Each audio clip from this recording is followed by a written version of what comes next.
Hello,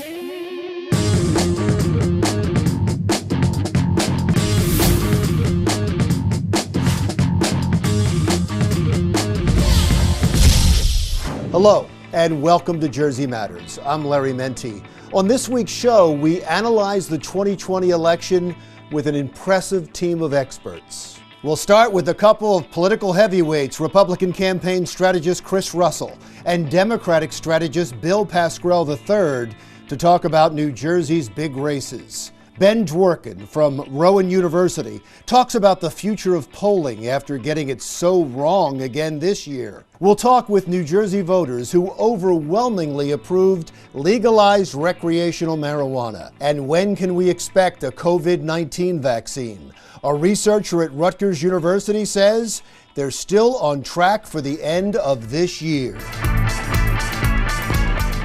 We have got a packed show, but we'll start with two of the top political consultants in the state, Republican consultant Chris Russell and Democratic strategist Bill Pascrell III, who was a principal at the Princeton Public Affairs Group. I want to start off with talking about what has happened in New Jersey and just get an overview from both of you. Chris, I'm going to start with you. What was your big takeaway from this election in New Jersey?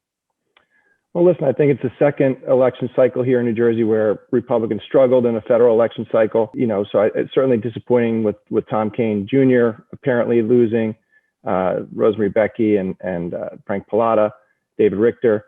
So, a disappointing cycle in that sense, that the ground that was lost in 2018 was not really regained, except with the obvious defection of Jeff Van Drew to become a Republican, him looking like he's going to hold his seat. So some struggles in some of our suburban areas that we had in 2018 as well, like in Somerset and Burlington and Morris. So in that sense, people excited about the president and his prospects for potentially holding on here. And it's obviously changing by the minute, but certainly still has a path to victory. All right, Bill, you want to respond to that? No, Chris, it's good to be on with you, and Larry, always a pleasure. Listen, nationally, I'm incredibly disappointed about our down ballot performance. However, in New Jersey, it's kind of counter-cyclical. This state is becoming more blue.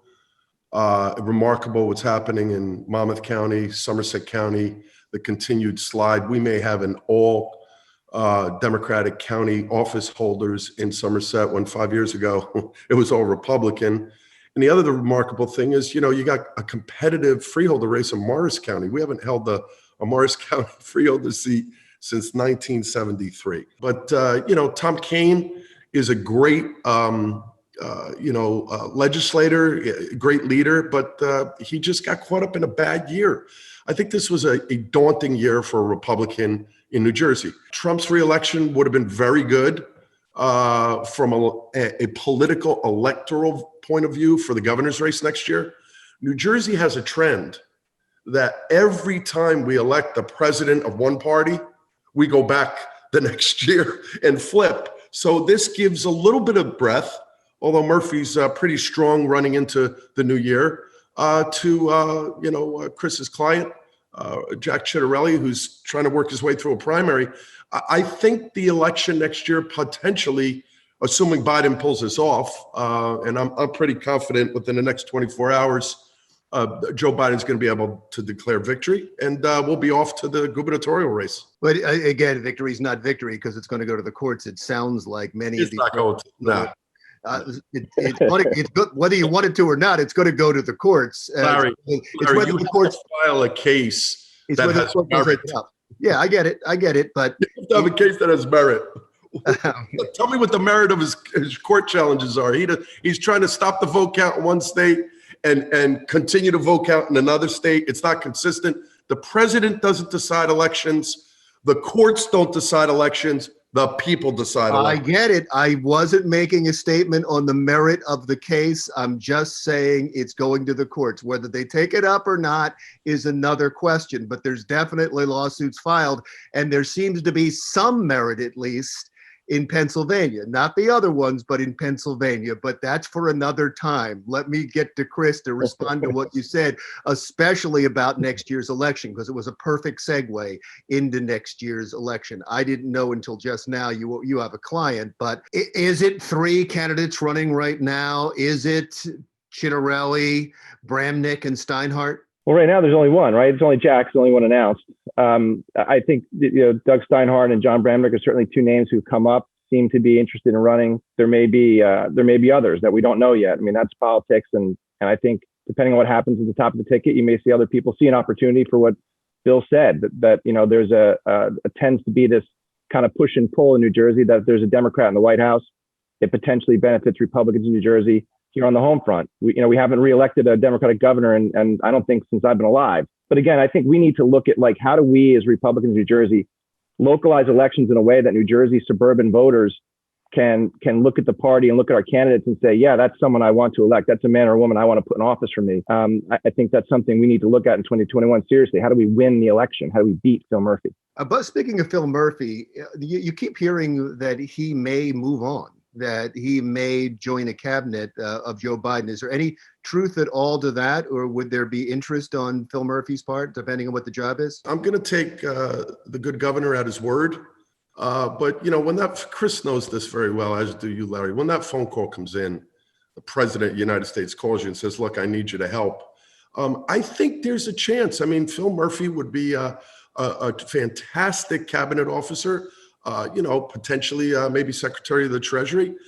There's a couple of counterbalancing points. One, he said he's not interested, and he's already declared his reelection. 2, his wife has now been appointed the finance chair. They're aggressively raising money. They're going to take matching funds. But I think there is a chance he will get an offer. Chris, is it better or worse for the Republican candidates if Murphy moves on? I think it's worse. I think his policies are too far left for the state.